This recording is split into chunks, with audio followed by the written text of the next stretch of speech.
Hello everyone, today we're going to be making shakshuka. It's tasty, healthy, and cheap, and it's the best breakfast you could ask for.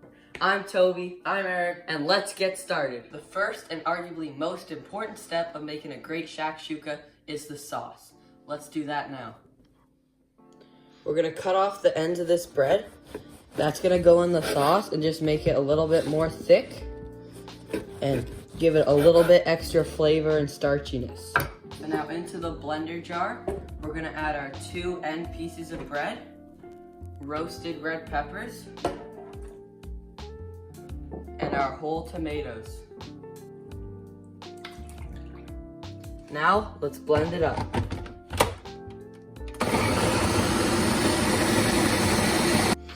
Now that sauce already smells really good on its own, but once we add some spices, it's gonna be even better. Let's do that now. Into our spice mixture, we're gonna add some tomato paste,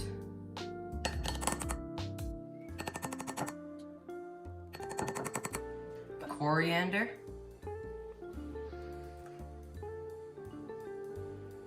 smoked paprika, cumin, some salt, some pepper, and some red pepper.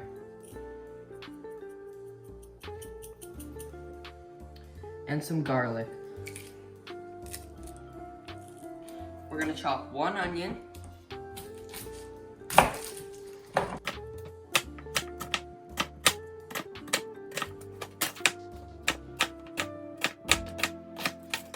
And 1 pepper.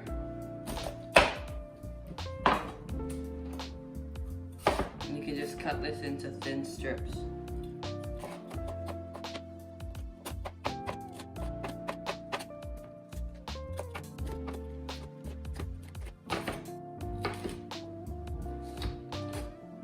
Like that. Into a pan, I'm gonna heat up some oil. I'm using olive oil here because that's what they use in the Mediterranean where shakshuka is from. We're gonna heat that up, and then we're gonna add our onions and peppers in with our spice mix in later. Now that our oil's nice and hot, you can tell if you flick some water on and it sizzles like that. Now we're gonna add our onions and peppers into the pan.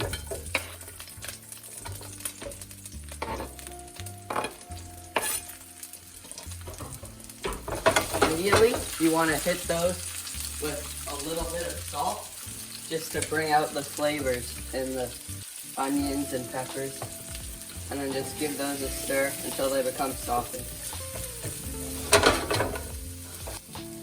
Once your onions and peppers have cooked down a bit, they've gotten a little bit of browning, what you want to do is you want to take your spice mixture and put it right in, every bit of it, and then we're just gonna mix this around until it's coating all the vegetables. And the next step now is you want to add in your shakshuka sauce you made from earlier.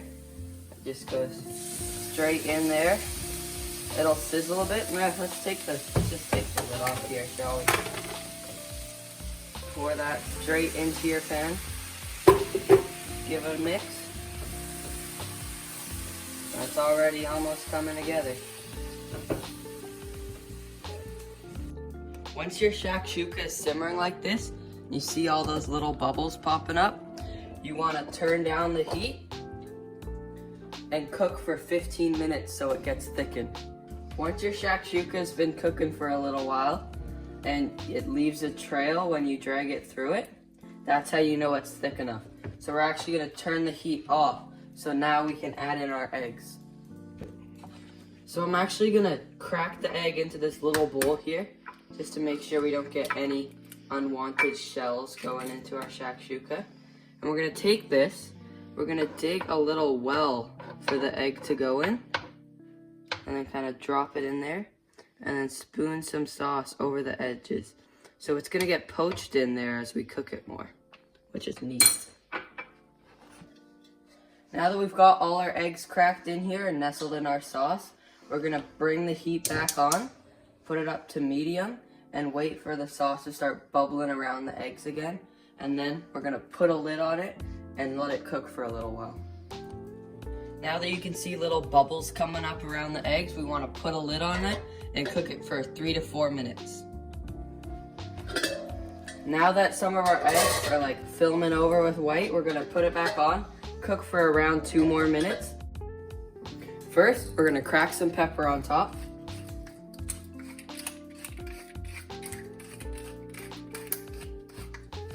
On a little bit of salt all over the top. We're gonna crumble over some feta cheese. It gives it a little bit of a salty flavor, but also a freshness. It's very good, and then it melts down. It just elevates the dish a lot, in my opinion. Yes. We're gonna chop up some cilantro here for the topping to go on top of the shakshuka. And sprinkle over some of that cilantro, just to give it a bit of color and some of that good flavor.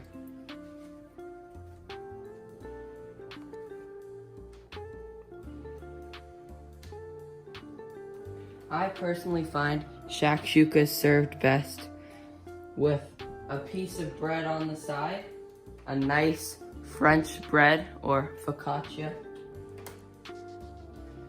and you can dip the bread into your shakshuka, and it's just delicious. And there you have it, shakshuka, a perfect meal, whether it be for breakfast, lunch, or dinner. That's really good. If you enjoyed this video, please consider subscribing. It's free and helps us out a lot. Comment what we should cook next.